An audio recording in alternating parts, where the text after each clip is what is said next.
Folks, I want to start by recognizing the remarkable protests that are taking place in Cuba.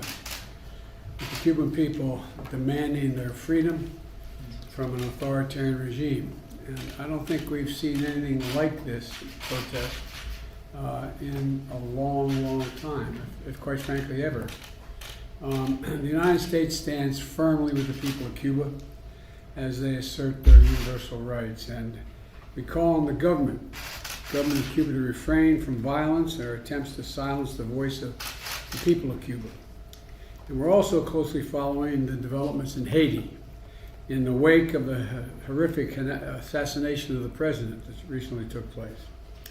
The people of Haiti deserve peace and security, and Haiti's political leaders need to come together for the good of their country. Over the weekend, I dispatched a high-level expert delegation to assess the situation and to determine where the United States can offer our support. And finally, as a close neighbor and friend of the people of both Cuba and Haiti, the United States stands ready to continue to provide assistance, and I'll have more for you as we move on.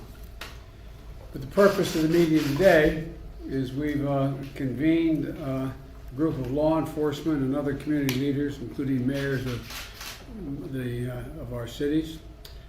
One, to thank them for their service, because we owe them big time.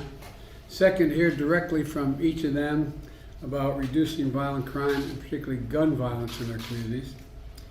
Last month, I met with a similar group to unveil my comprehensive strategy to do just that.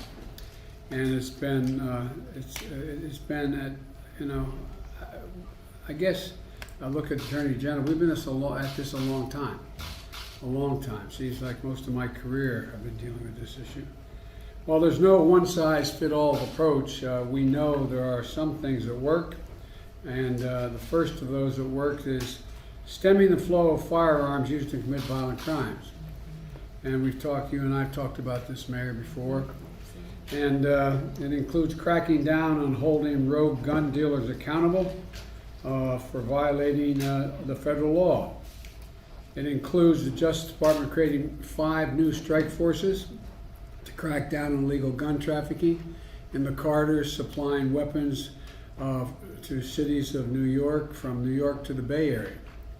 Secondly, is supporting local law enforcement with federal support they need.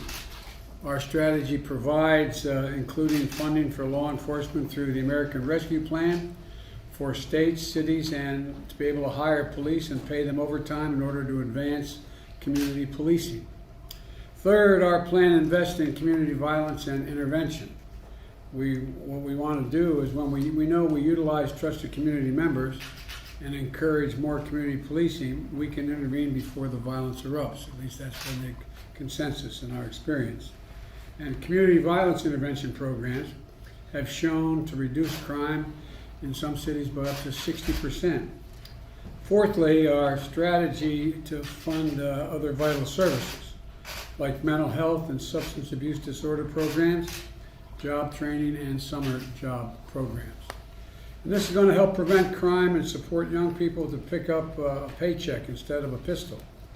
And fifth, our strategy helps formerly incarcerated people successfully re-enter society with housing, jobs, and training, other support that up to now has been denied them.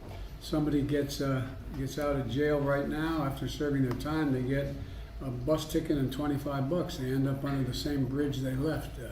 And we know this will help. This will make us all safer. The American Rescue Plan funds programs to help get job training, apprenticeships, and work experience so they can gain stability and security and a chance for a better life. There's a lot more to my strategy, but that's at the core. It's about coordinating at a federal, state, and local level. That's what ultimately we're going to talk about today. We recognize that we have to come together to fulfill the first responsibility of a democracy. That's to keep each other safe. And that's what the American people are looking for when it comes to reducing violent crime and gun violence. And I think this group is illustrative of what we need to get put together. And I want to thank them for being here, and I'm going to look forward to hearing from them, because I'm going to be asking them what they think we should be doing in the federal level. So thank you very much, and we'll have more to say as we move on. Thank you. Mr. President, will you be ready? Mr. President, will you be ready to unite? Making any changes to the embargo in Cuba? Will you be ready to change Trump's reversal in Cuba, Mr. President? We are going to have more to say about Cuba and Haiti as the week goes on, and so stay tuned. Thank you. Does the situation in the ground